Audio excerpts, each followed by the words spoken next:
ngasi akhanana unajariba miyoy asi hana mamangdasu episode 1 oina unajaduna kari pandamda amadi kari wakhalonda mikhal thengnaba tholakpano haibigi matangda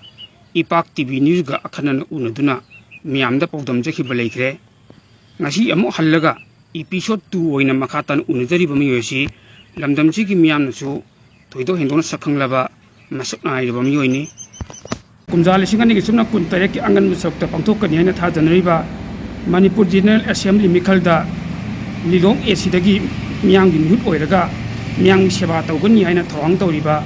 Oza hana Indian Army da Colonel oina rembadagi hojin retire oiraba Oza Muhammad Said Khani Oza bo han mamakta ipak TV news na akhanan unabagi kutung chabam pibagi damakta thagat phongdok chari oza bo Thank you Sahidur Aibu Impact TV na sumaina interview gi damak kawira gi damak hana thagat phongdok chari Oza dai khangjaning basi Oza se Congress party ta changi haibagi paw matai oza to oza Manipur da ti party si mayam lei oza chou chou party samna BJP leiri andagi state party lei atop party mayam su lei haiba party mayam da choose tawdraga oza na Congress party choose tawgi basi oza kari karam bo khalon dagi oza na Congress party select tawgi bun haibi oza oza wakhalon ni kitang share tawgi ai Sahidur ai gi Congress party si ngasi ngarang dagi te choose torok panate ai ri am koire Congress party gi ideology follow tawra lakpa duga Congress party si even ai gi college schooling days dagi honai Congress party da adum thajaba thamai aduga makoi gi activities su ai even college dai Aligarh Muslim University da tamingai da su ai Congress party gi activities adum yauduna lai aduna tasengna aikoina kaidawai gi Congress party choose tawdori no haibasida Manipur da leiriba option si akoi party achauba BJP amadi Congress aduga regional party ahum sini leirisi aduna aikoina election si contest tawge na kalakpada tasengna party dugi ideology adu karino moi gi core principle karino haibasi mayam loina study tawne tasengna Congress party ka BJP ga compare tawba taragadi aikoina core policy da Congress ki leirisina akoi liberal oiba secularism da ado inclusive oiba idea da Congress party si believe tawi aduga BJP gi na akoi cultural nationalism aduga Hindu taba politics da makoi gi belief philosophy adu lei aduga amok aikoina akoi gi state policy da yenguragasu state ka religion ga si akoi Congress party di private oina state na tongan ba religion na magi personal oina lawge aduga tasengna BJP gi policy de enguraga di akoi gi cultural identity se religion siga akoi gi state ka national building ga link tawge BJP sina adagi economy da mu yengo economy da Congress ki wakalon si mixed economy oina tawi aduga akoi gi welfare oriented oina tawi aduga akoi gi kenodana BJP ge dana market driven aduga masida capitalist ki wakalon jawba aduga market na control tawgadabni haiba economy duni makoi gi da leirisina welfare oriented oidi adagi amuk social policy di yenguraga su akoi gi social justice adagi individual ki freedom adagi welfare oriented oiba Congress party gi wakaloni whereas BJP dana hairisina koina by hook or by crook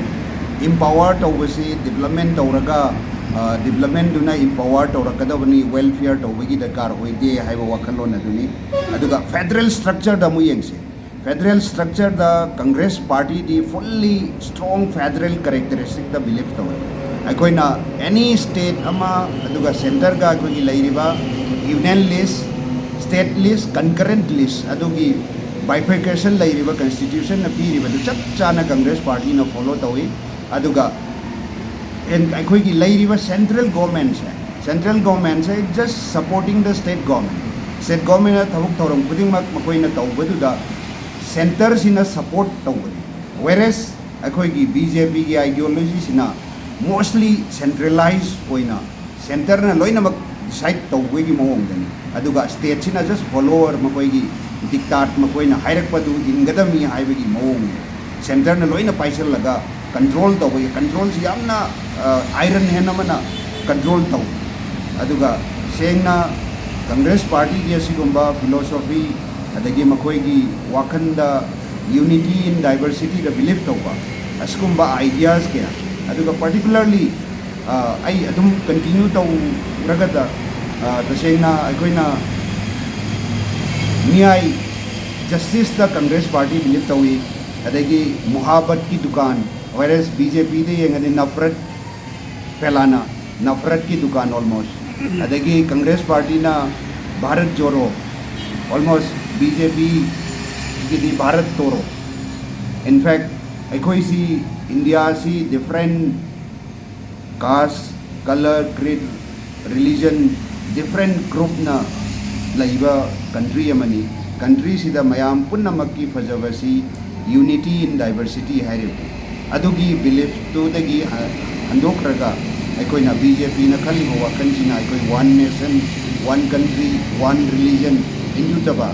aduna taseng na aikoi si amarom da second class citizen oina leigadabu de koi acceptable oi aduna adugi wakhallon sinchi yenguraga ina Congress party se hanagi su pamlai adagi amuk regional party amuk khanase regional party se aikoi regional ideas regionalism ki concept si center da lairiba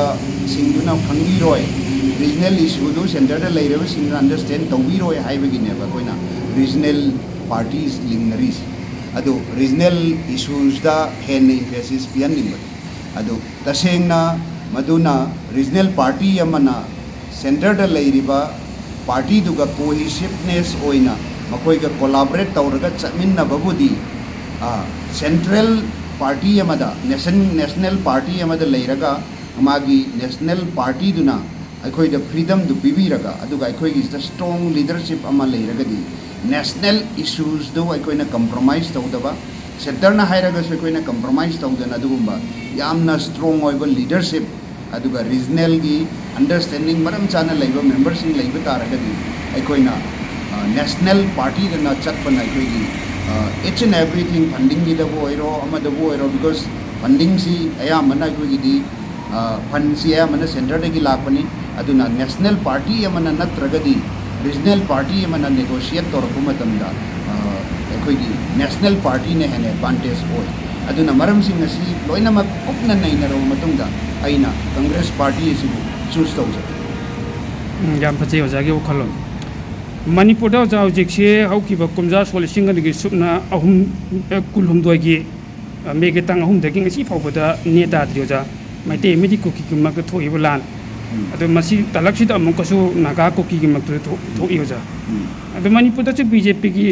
lengak lei adu center da BJP lengak lei double engine gi lengak ne ado makhoi gi manadaba yeng bana maram moira gi irang asi loisin ngam da bani aina Manipur gi praja makhaina so ngang na yaudi bani oja ado swai matang gi do kayima Congress na lengak pairam maki do ja hai irang asi short time do loisin ngam bani hai bi thaja bali bi ko 2012 ina 2017 bhawa koi Congress party na lebak si Manipur da pairam mi matamdu da incident ama mayam na ningsing biu aikoi gi integrity da shogak kadaba matamda aikoi visitor amana Manipur da lake haiba matamdu da national na haiba haidaba aikoi gi leiriba honorable chief minister matamdu gi Sri Ibobi Singna single handedly mahang na lakpa yaroi na kan manu thingkibagi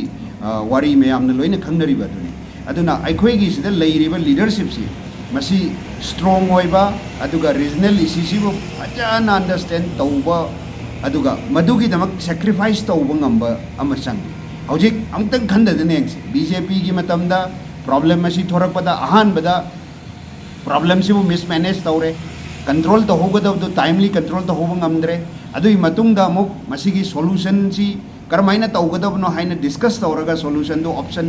ahum mari puraga center da challaga center da si leire sumaina tawgadabni solution si haina engage tawraga leiba party stakeholder mayam si engage tawraga control tawgadabadu madu su karim ta tawde madugi mathakta muk makhoi masen aikoi ai chief minister oidaba yade haiba muknaba adomda aikoi matamda da thoibada siriba mayam si collateral damage oin low life si karim ta leidaba aduga life lamang kiba life to akoina makhoi gi amma ai chief minister oina na honna bada madu karisu value lehin adu Congress party na oiramba taragadi Congress party di matang chabada matam chabada aikoigi congress ki ideology dasu aikoigi issue singsi center na understand tawraga center na support tawi haiba aikoigi federalism gi yamna marik chumba structure aduda constitution da base tawba oibnina congress na definitely problem asi solve tawba ngamgani haiba igi thajabani aduga subsoi soidna solve tawrongani congress na karigumba leiba kasi pairam bataragadi aduna mayamna lakadar election sida tasengna congress party bu chance bibiyo congress party natana manipur gidi atop option nam ho leite haibase aigi chap chaba thajabani thagachari oja oja hojikse marak marak to ja aikogi miyang gi mihut oigani aduga miyang gi seba tawgani haina thokjareba miyoi singda bom langchinba bom thamjilamba ki khangna ganbagi thodoksoda sai khuding gi vote ki matam dai tattatana thokba amugum tawyoja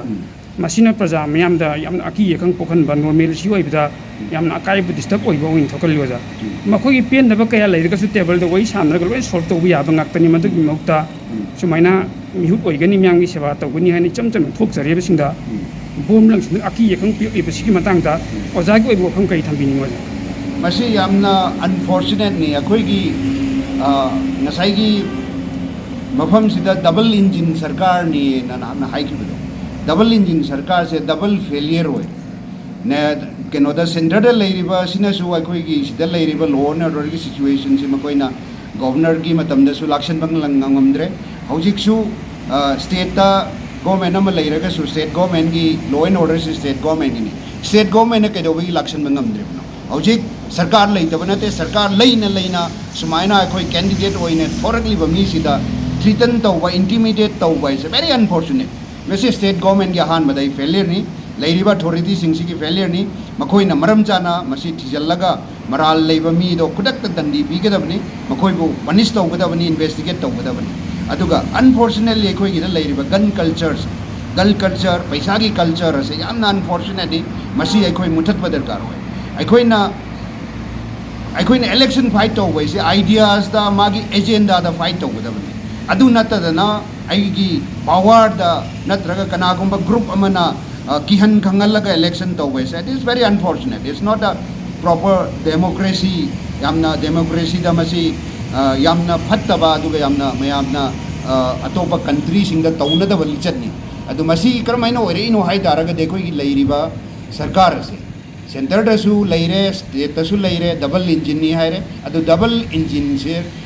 akoi gi double failure oire aduna masi thokal laibani adu makoina masi accountability se makoina lawgada adu unfortunately bjp gi makoi gi chatna bi amoin makoi gi lichat oina accountable government oide makoi gi housing mag akoi gi exam da NEET ki exam da madi various competitive exam da question paper leak oibagi ngasi leiriba movement akoi gi Sri Rahul Gandhi na horakhiba movement asida ngasi phawada adegi praja mayamna support tawraktana hojik party trokos CJP ena thokaktana masi Rahul Gandhi na haukhibadagi matungda makoina naharon singasi yakai raktana mayam sina magi movement asibu continue tawra aba matam masida hojik makoina treatment tawriba ngang singda tawriba mong masi yamna unfortunate ni makoi gi di namtharaga namthatlaga makoi gi apam lambi du tan chatpa aduga aikoi gi democracy da object tawba aduga makoi da singer wa mi si anti national ni nangdi Pakistan da chatkro haibagi atugum ideas adumba kangbu ni makoi si aduna makoi na appropriate action lopam tho I haibasini it is very unfortunate thagachari oja hꯧꯖꯤꯛ ꯁꯣꯖꯥ ꯃꯤꯈꯜ ꯁꯦꯜꯁꯤ ꯌꯥꯝꯅ ꯊꯥꯗꯕ ꯑꯣꯖꯥ ꯁꯦꯜ ꯌꯥꯝꯅ ꯊꯥꯗꯕ ꯑꯗꯒꯤ ꯆꯥꯛꯆꯥ ꯍꯩꯖꯥꯟꯅꯕ ꯑꯃ ꯇꯧꯔꯒ ꯄꯩꯁꯥꯁꯤ ꯌꯥꯝꯅ ꯈꯔꯆꯥ ꯇꯧꯈꯤꯕꯅ ꯃꯔꯝ ꯑꯣꯏꯔꯒ ꯍꯌꯦꯡ ꯚꯣꯠ ꯀꯥꯔꯕ ꯃꯇꯝꯗ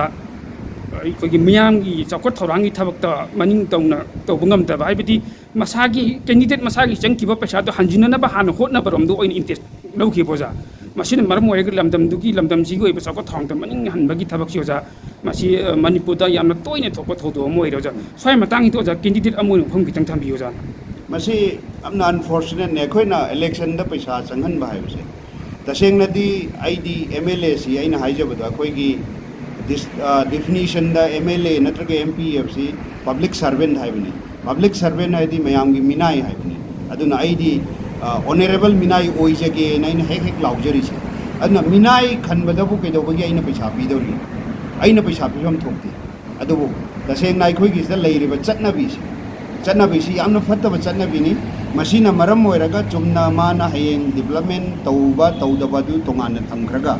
अइखोइना पैसासी करिगुम्बा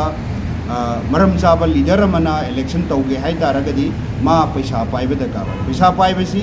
इथिकल वे दा पैसा तालगदी कनासु पैसा पाइबा ngamde aduna unethical way da पैसा तानबा मा नत्रगा समाज दा अखोइगी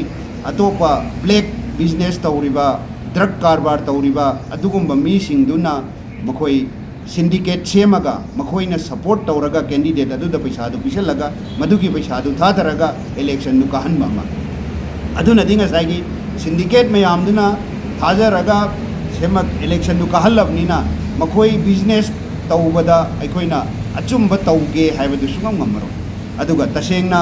अचुम्ब तौबता नतना अखोइना तौरकदरबा डेवलपमेंट प्रोग्राम मयामदुदा मखोई पैसा थादरिबा कंट्रैक्टर नत्रगा मखोई ब्लैक मार्केटर सिंगदुगी आइडिया दै खुशी चटपताबनी अदुना अखोइना पॉलिसी प्रोग्राम तौरप मतमना नियम चुमना तौबगी अदुगा क्वालिटी लेना थबुक तौब करीमता ngमरो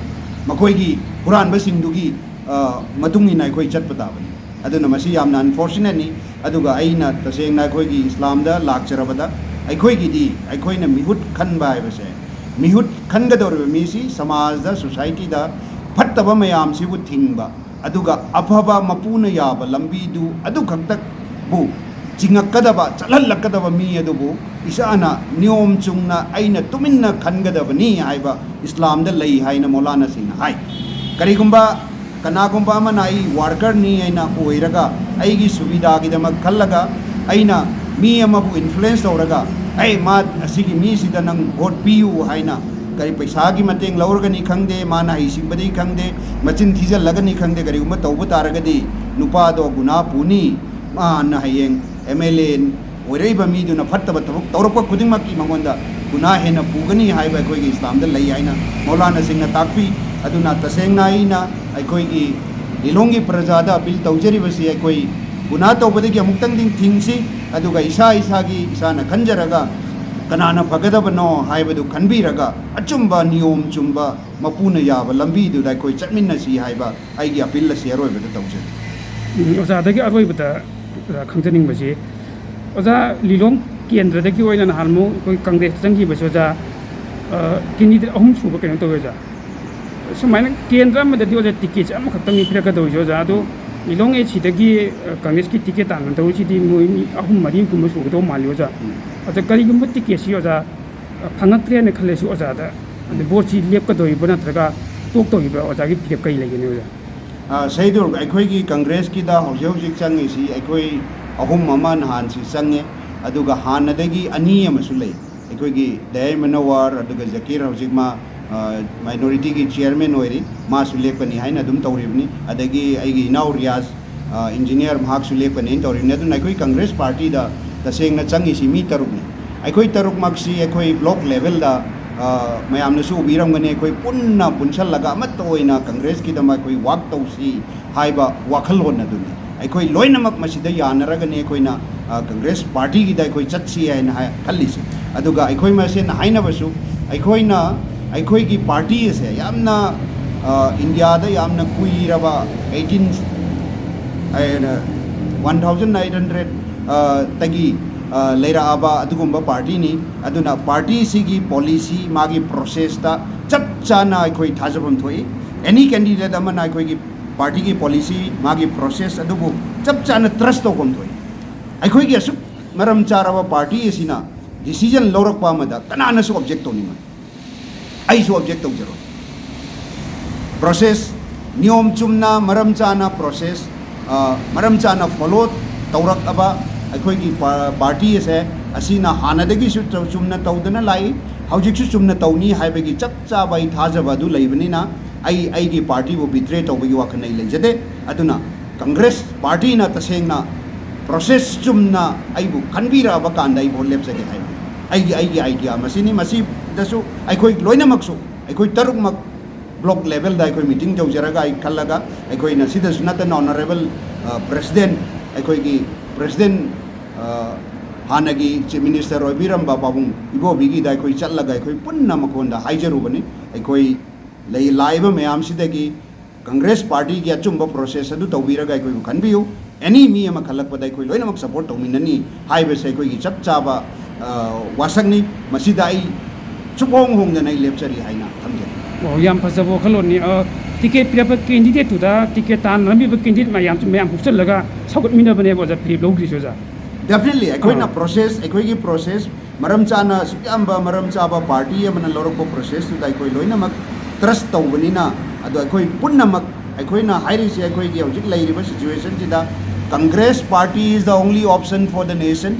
अदुगा Congress party will save Manipur हाइबसिदा अखोइ ट्रस्ट तौरगनेबा अखोइना संजरिस कांग्रेस पार्टी की अखोइना वाक तौगेनि थोकचरैसे it's a sacrifice for us it's a sacrifice it's a mission and definitely will complete the mission and deviate तौबगी वाखलोन करीमता लेजदे अखोइदा यामना फजबो खलोनी ओजा सुक्सोइ सोदना हाइबा मवोंग सिदा ओजा लिलोंग एसी सिदा कांग्रेस माइ पाकनि हाइबि थाजबले ओजा डेफिनेटली अब मैमनसु थाजबियो अंदक कोई कोई दना कोई ऑनरेबल चीफ मिनिस्टर अखोई लिलोंग लापीरमी ऑनरेबल चीफ मिनिस्टर सी अखोई चुमनगी बीजेपी खक्तगी चीफ मिनिस्टर ओइना लिलोंग लेरिबा बीजेपी की कर्मी सिंह उहनगिबसे यामना लाइबक थीबनी चीफ मिनिस्टर अमबो यामना अपिकपा मियेंग अमदा चलहनगिबसे लाइबक थीबनी development whatever development BJP government तौरिबसे बीजेपी कार्यकर्ता खक्त तौगदब नते मयाम पुनमकी तौगदबनी अदुना लाक्पीरमिबा खोंचत अदो मयांगी ओइबा खोंचत ओइबिरमगदबनी अदुबो अखोइगी लिलोंग लेरिबा बीजेपी की वर्कर सिंह मधुगी जर्नी अदुबो हाईजेक तौखिबसे लाइबक थीबनी अखोइगी ऑनरेबल चीफ मिनिस्टर दी मधुगी वाखल लेरमदो मानदे अदो मसी अखोई खितंग नुंगनांगबा फावी अदुना मसी तौबबदी येंगुरगदी अखोई सेंटर दसु मसीगी लिचत से दम तौबो ओइना तौये दो स्टेट दसु मसीगी फॉलो तौरइब्रा हाइना करि मतम सु चिंगनै अदुबो अनौबा अवोनबा चीफ मिनिस्टर नि होंगलकद्रा हाइना वाखनदे आसादी खर तौजरुबनी अदु मधुमक्ति ओइरमद्रे लिलोंगदा अखोई लाकमिसी अखोई बीजेपी की वोट खोमबो ओइना लाकलमे चीफ मिनिस्टर न मसी लाइबक थीबनी मतुंगदा मसीगुंबसी तौरओय हाइबगी थाजबदो आई थमजरे अखोई कांग्रेस पार्टी दी मसकुंबसे अमदा तौजरोय हाइबसे आइगी चप चाबा आइगी डिसीजन अदो मयामदा थमजरे थकसे ओजाबो पार्टी बिजनेस का खनन उनबगी तंजा अम पीबगी दमकता ओजाबो चिनी लसी मेकेदी हाइंगाइ लितन ओजाबो थकप पुंदोकचे थैंक यू वेरी मच सैदुर नाहना मतम काइथोक पिरागा या को इंटरव्यू तौबिबगी दमक अदुगाइगी वाखलोल असिबो मयाम पुन्नमक यौवन बिबगी दमक अदुगा नाहना होनजरिबा यामन मरिक चुंबा जर्नलिस्ट की जर्नी असिदा नाहक सक्सेस ओइबो ओइसनु हाइबाइगी दुआ दुसु तौजरी अदो मयाम पुन्नमक तसु माक की इनिशिएटिव असिबो सपोर्ट तौबियु हाइबा आई वही सिमदंग आई की तरफ तगिसु मयाम पुन्नमक हाइजरी थैंक यू वेरी मच खुदा हाफिज